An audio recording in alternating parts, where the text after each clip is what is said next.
I never believed in ghosts. It sounds cliche, but it's true. I didn't buy into the whole supernatural thing. To me, everything had a logical explanation, or at least some scientific basis. You hear a noise in the dark? It's the wind. Something moves in the corner of your eye? It's a trick of the light. There was always a reason, always something I could rationalize. Until that night. It was a Friday, late in November, and I had just finished moving into my new place. I was renting an old house, the kind that creaked when the wind blew, with floorboards that groaned under the slightest weight.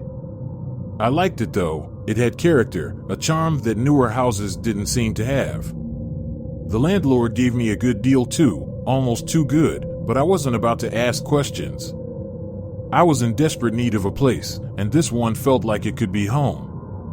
The first couple of nights were uneventful. I spent most of the time unpacking, setting up furniture, and getting used to the odd sounds the house made.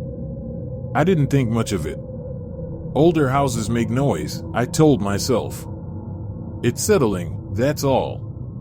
But by the third night, things started to change.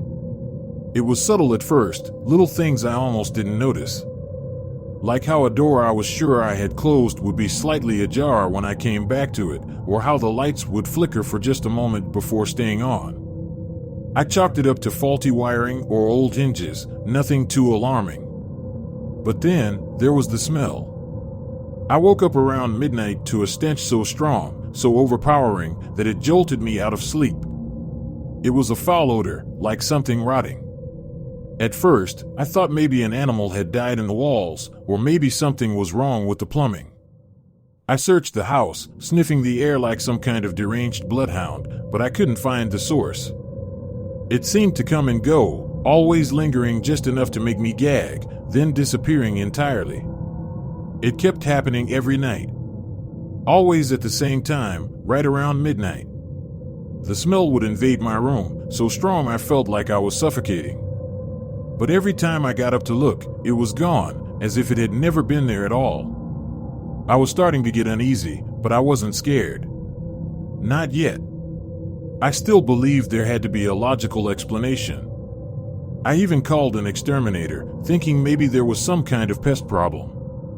But after a thorough inspection, they found nothing. No dead animals, no leaky pipes, nothing. That was when I began to feel it. It was on the fourth night when I woke up to the smell again. But this time, something was different. There was a presence in the room with me. I can't explain it, not in any way that makes sense. It was as if the air had thickened, like the darkness around me had weight. I lay there, frozen, my eyes wide open, scanning the room. I couldn't see anything, but I knew something was there. I heard the softest creak, just outside my bedroom door. A sound so faint I might have imagined it. But I didn't. I know I didn't. My heart raced, every muscle in my body tense, but I still didn't move. I couldn't. The door, which had been closed when I went to bed, was open now, just a crack. Enough for me to see the hallway beyond, a thin sliver of darkness. Something shifted in the shadows, just out of sight. It was too dark to make out any details, but I could feel it watching me. I don't know how long I lay there, staring at the door, waiting for something to happen. Eventually, the presence faded, and the smell disappeared along with it. I didn't sleep for the rest of the night. The next day, I tried to brush it off. Lack of sleep, stress from the move, there had to be an explanation. But I couldn't shake the feeling that something was wrong. I avoided the house for as long as I could, staying out late, finding excuses to not come back until I absolutely had to. But no matter how hard I tried, I couldn't escape it. That night, I barely made it inside before the smell hit me again. It was worse this time, stronger, more putrid.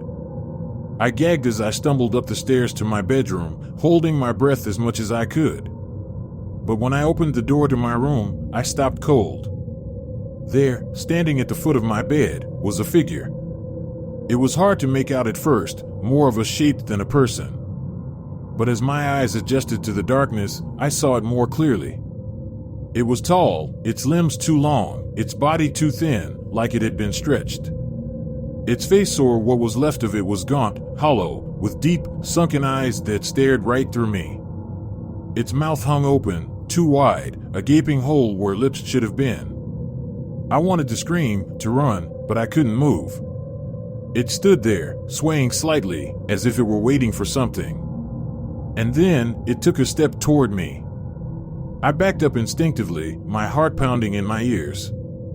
The thing moved slowly, deliberately, each step echoing in the silent room. I pressed myself against the wall, my breath coming in shallow gasps, but the figure kept coming, its gaze never leaving mine.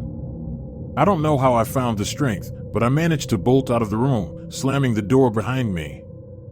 I ran down the stairs and out the front door, not stopping until I was standing in the middle of the street, gasping for air.